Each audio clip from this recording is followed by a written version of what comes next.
સુરતમાં ઘી અને માખણના 6 નમૂના ફેલ ગયા છે। વરાછા, પૂણા અને ઉધનામાંથી આ નમૂના લેવામાં આવ્યા હતા, જેમાં ડેરીમાંથી 6 જેટલા નમૂના લેવામાં આવ્યા, જેમાં સબ સ્ટાન્ડર્ડ તેને જાહેર કરાયા છે। ભગવાનને દીવા કરવાના ઘીમાં પણ ભેળસેળ કરવામાં આવી રહી છે। હૃદય રોગ માટે જવાબદાર વેજીફેટનું પણ તેની અંદર મિશ્રણ કરવામાં આવ્યું હોય તે પ્રકારનું સામે આવી રહ્યું છે। સુરતથી આ સમાચાર। સુરતની અંદર ઘી અને માખણના જે નમૂના લેવામાં આવ્યા હતા તેમાંથી 6 નમૂના ફેલ ગયા છે, જેમાં ડેરીમાંથી આ નમૂના લીધા હતા, જેમાં વેજી ફેટ્સ પણ હોવાનું જાણવા મળી રહ્યું છે અને તેનું મિશ્રણ જે સ્વાસ્થ્ય માટે ખૂબ જ હાનિકારક હોય છે, જે હૃદય માટે પણ ખૂબ હાનિકારક હોય છે, તે વેજી ફેટ છે તેનું મિશ્રણ આ ઘીમાં કરવામાં આવ્યું હોય તે પ્રકારની વિગતો સામે આવી રહી છે। ખાસ કરી સુરતના વરાછા, પૂણા અને ઉધના વિસ્તારની અંદર અલગ અલગ જગ્યાઓ પરથી ડેરીમાંથી આ જે નમૂના છે તે લેવાયા હતા।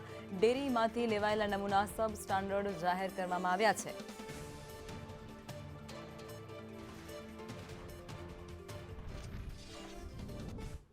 સંવાદદાતા મનીષ અમારી સાથે જોડાયા છે। મનીષ, અત્યારે સુરત શહેરમાં આરોગ્ય સાથે ચેડા થતા હોય તેવું લાગી રહ્યું છે, કારણ કે ઘી અને માખણના 6 નમૂના ફેલ ગયા છે। વિગતો શું?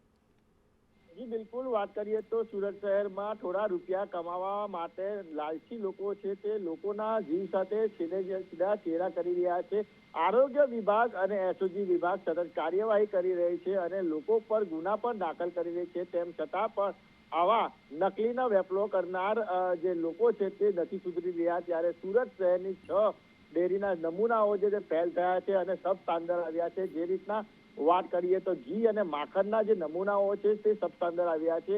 આ જે કહેવાય કે વેજીટેબલ ફેટ વાળું જે ચીઝ અને માખણ છે તે આરોગવાથી જે કહેવાય કે લોકોના હૃદય રોગના હુમલાનો પણ જોખમ છે તે વધી જતું હોય છે।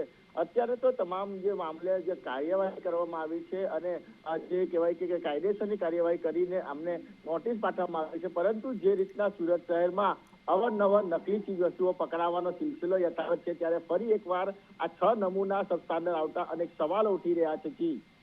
જી આભાર મનીષ।